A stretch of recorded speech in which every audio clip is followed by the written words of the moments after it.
Good afternoon, Mr. Travis. How Sir. are you today? Fantastic. Nice. So, question of the day.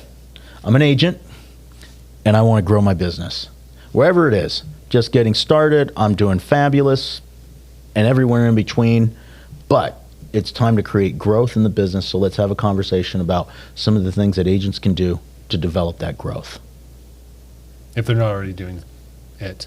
Yeah. Something new. So, yeah, hopefully we talk about something new to be able to add, or, hey, how do I modify or make these things better? Because part of it is always about measuring your results, and how do I improve on those? Very true. Okay, sweet. So, let's get started. Become a specialist. It's the first Yes. one.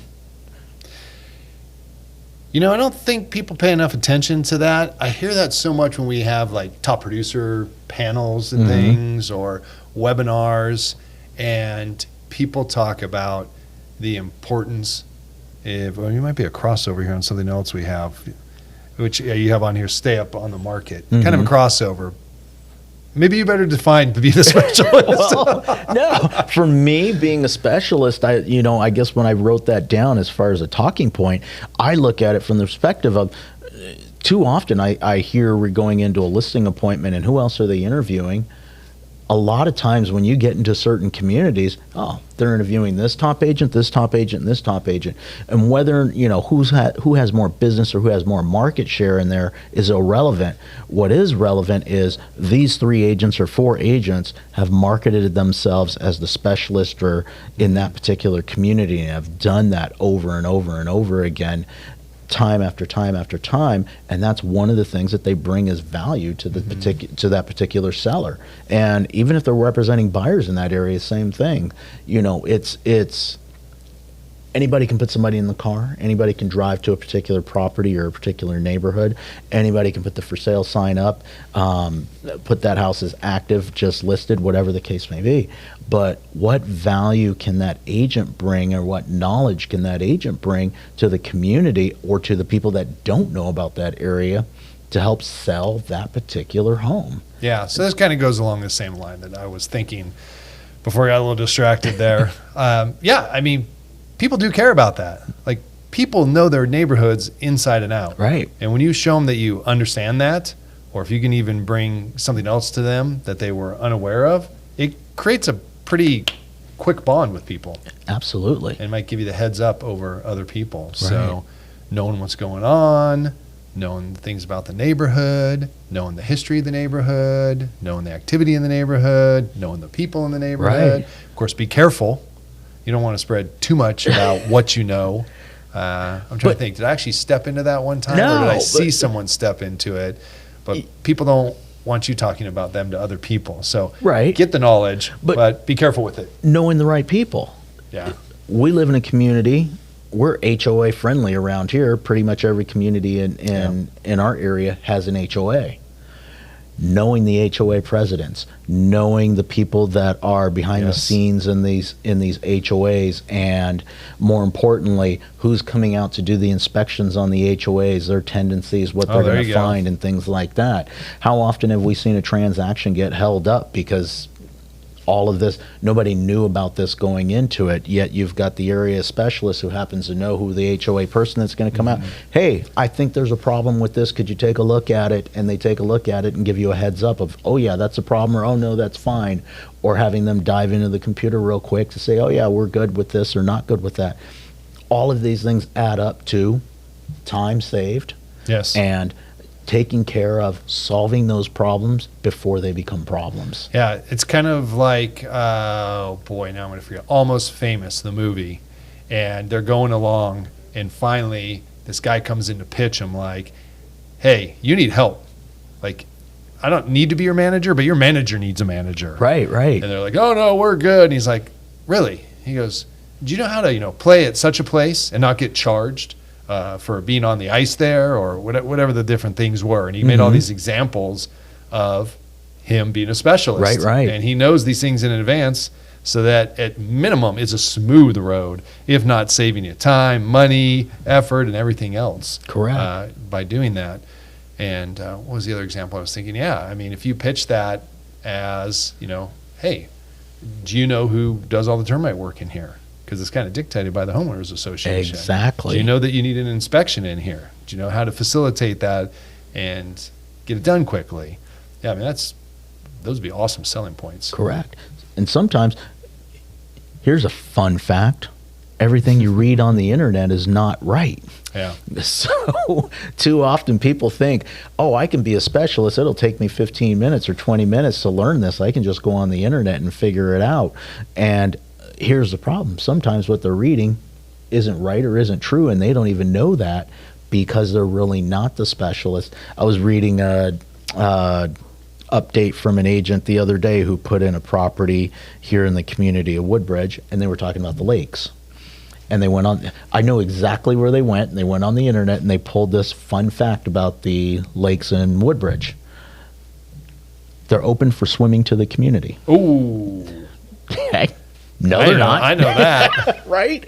But it's online, and they found it, and they pulled that information out, and then they put it in there. And are they setting themselves up later on down the road for a possible misdisclosure or providing information that's not accurate or correct? Or how many people are going to read that and go, what's with this bozo? I mean, he's not getting an appointment with me. Exactly. So, that's part of, hey, being that expert or being that specialist is knowing what's going on out there. And Absolutely. Yes, it does have value. So we'll roll right into this. This does lead into staying up to date on the market. Yeah. I mean, what's going on? What's the inventory? That's why I always, when we talk about geographical farming, because I don't know, I think a lot of people think it's so antiquated, and that just kills me. Right. Because there's so much opportunity with it. But when you're in a farm, you need to go see every property. Yep. People are like, well, that's a lease. I don't care. Doesn't matter. That's a house right there. You Yep. need to know about that. You can tell people about it. The neighbors are going to tell you, oh, the guy who used to live there before he started leasing out, this, that, and the other. And, you can have seen it and understand or know better than other people. Well, let me ask you this question. How many times have you been on an appointment with a client, we'll call it a listing appointment, and you're talking about comps, and they ask you, did you see that house? Yep. Because they've seen it, and you're giving it to them as a comparison, and they walked into the open house or they looked at that particular property, whatever the case, and they knew it was when it was for sale, and the agent hasn't seen it. Yeah. Like, you're giving me advice on something that's an exact example of you've got to know your marketplace, and you've got to keep up with that. And we always say it all the time: preview, and knowing your inventory and learning that and having that general knowledge, it shows up more often than we think. Yeah. I mean, there's value in having it in a presentation, be able to talk about it, but it can also bring opportunity with Correct. other people when you're talking about these types of things, and they start telling you information that could be useful. Yep. So-and-so is thinking about doing this or doing that, and you go jump on it. Exactly. All right. Invest in your business. Tell me what you were thinking about when you wrote this down. Nestor wrote this down. I mean, obviously, there's a lot of different ways you can go with it. I'm reading the new Jordan Cohen book, Number One Agent and RE/MAX Worldwide. Okay. And he just put out a book, so I ordered it. Fantastic book. He's going to tell all his secrets. I'm only at page 60, so I haven't quite gotten all the secrets. But one of the things he talks about is it's all about marketing, and you got to do it right, and you got to spend the money. And he says, I don't say I spend money to my clients. I talk about how I invest. Yes. And so often people use, I talk about invest when we're talking, again, we go to that listing presentation and, what do you charge? And it's really not what it's not what we charge. It's more of what investment is that homeowner willing to make in us in order to get them what they're looking for. And that mindset has to be changed. And for us as an agent, you're absolutely right. I look at when I say, I've got to invest in myself. How am I taking the resources that have come in and I'm reinvesting those? Whatever it is, do I have a budget that's put together? Every particular property that gets sold, is money coming out to be reinvested in the future? Plus, do I have a monthly annual budget on what I'm doing to market myself and invest in the future? Business or no business, there's money to be spent in this Correct. business. Absolutely. And then when you get the listings, and again, Jordan said this, and it's very true. which is, he says, even if I tell someone I'm going to invest this money in their listing, and yet I get the property sold before I can even begin to arrange for all of these investments to be made into marketing, he's all, it's not a waste. First of all, the sellers, you're going to be happy you're selling the property fast and, at a great price. Otherwise, you're not selling it right away. And as I always tell everybody around here is a lot of those things you can still do. You want to make sure you do them as much as you can. There's going to be opportunities or moments when the seller's like, no, you're not coming in. This doesn't make sense. Our house is sold. Right. But if you can get through those and get all that material, that's just marketing material for you to build your business further. Correct. Because you want to walk into those presentations, you can tell someone something or you can show someone. Absolutely. And one of the examples I always see, and we see this often, people spend a buku, crazy dollar amount, professional photography, 3D tour, flyby drone, then another video walkthrough, and spend $0 pushing that out. Yep. They'll drop $1,000 on all of these things and spend that money and spend $0 on actually pushing this out so that more people can actually see what it was that they did. And it makes no sense to me.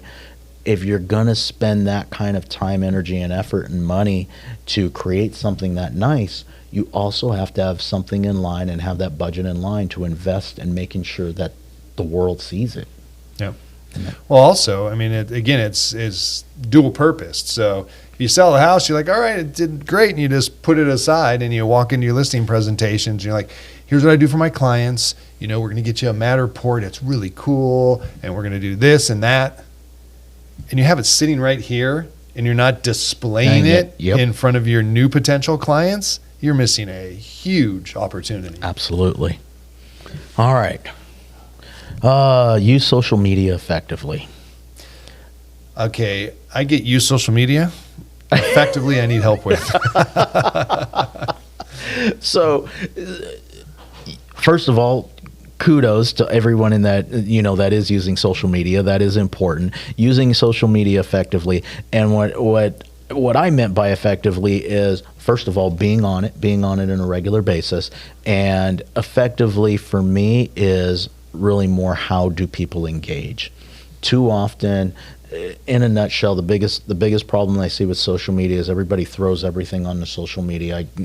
They vomit their life on there, and then they take no part in anybody else's life or anything else. It's kind of an almost all about me, which is very, very traditional in our industry, of people throwing things on there but not spending any time engaging with those that are on there. And I really think that that's probably the biggest miss in people in this industry, is creating that network there and creating a strong foundation to have those people to fall back on when you need them. And do you think the best way on social media is to be kind of balanced with those two? Because I'm the opposite of what you're saying. I want to post, I try, but I don't know. You can get away with that. You can post very little and get away with that. Yeah, because I'm just not, I don't know. I take a lot of pictures. I have the best intentions, and then I hesitate. And I'm like, but when I go online, I'm commenting, I'm liking, and getting little conversations going, and I enjoy doing that. Right. And that's most important. So I would say to that, keep doing it, continue to do that more and more and more, develop those relationships and get comfortable with dropping a post on there. And here's what you're going to find, Travis, is that when you do put something online, when you do take one of those photos and post it, you're going to get so much more traction and so much more love off of it because of all the time that you've spent giving out the love. So, and I think that that's one of the biggest concepts that's lost in that, is that people don't, it's like everything else. If you take and never give, eventually you're all alone. Pretty much. Yeah. Well, let's talk about this. We talked about investing in your business. So how do you invest in your social media business? Have a plan. First of all, you should have a plan. Like it. Yeah, so you should have a system in place, and there should be a plan. And don't get overwhelmed with it. Pick one platform, learn one platform, stick to it. Once you've gotten used to it, you can go to the next platform.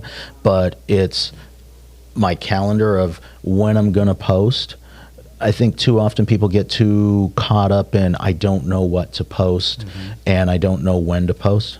Pick your post of the week. Hey, Mondays are going to be this, Wednesdays are going to be this, Fridays are going to be this. Come up with a subject, spotlight something in the community every Friday. So you're starting off every Friday, which for the people watching, you're going into the weekend for them. So you're spotlighting, hey, this particular park, this thing in the community, this restaurant, this theme park, an event that's happening in the community every Friday. Pick something else on Mondays, motivational Mondays, everybody's favorite, starting the week off with something motivational. You can take somebody else's quote, add to it, give your 2 cents on it, whatever the case may be, but it doesn't have to be that crazy. And what people forget is that if you do this over and over again, people get used to looking for it.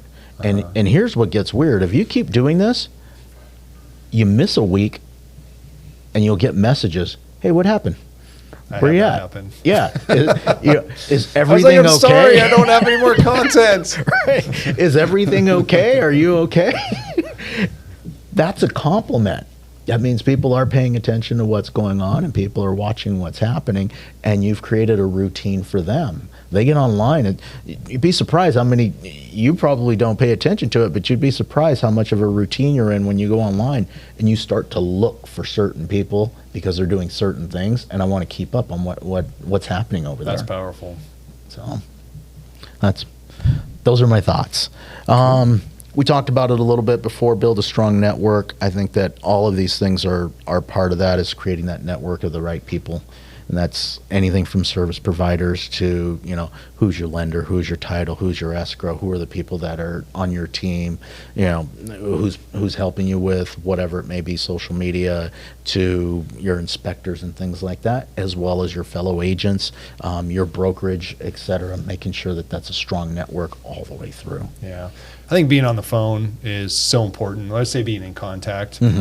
And I'm going to give away the whole book before I even have a chance to do my podcast on the book. But Jordan made an analogy, and he said, it's much like being a sports or an entertainment agent. He said, right? So they're there, they're getting the opportunities, and they're looking to cast people. And so all the other agents are calling these people and saying, what do you got going on? Hey, I got people. And they make it a routine to be in touch with these people, to hear what's going on, and if there might be a connection they can make. And, it's their business. And I thought, you know what? I think we're missing a lot of that here in our industry. Like, we should be way more reaching out. And I thought, boy, if I was selling real estate again today, and I would hope I'd have a network, and if I had a listing come up, I'd be on the phone. And I'd be calling people and saying, hey, what's up? How's it been? Hey, just want to let you know I got this thing going on. Or, if I'm listing in a neighborhood and I see other people recently sold property similar to it, I'd call them up. Hey, I see you sold that over there. You got any buyers that were interested that might be able to come over here? And I'd be so much more active on a network like that. And I think that's really lost mostly in our industry. I think there are some people that are good at it, but not like it should be. It is not even close to the way it should be. And don't get me wrong, everybody. It's hard to keep up with everything.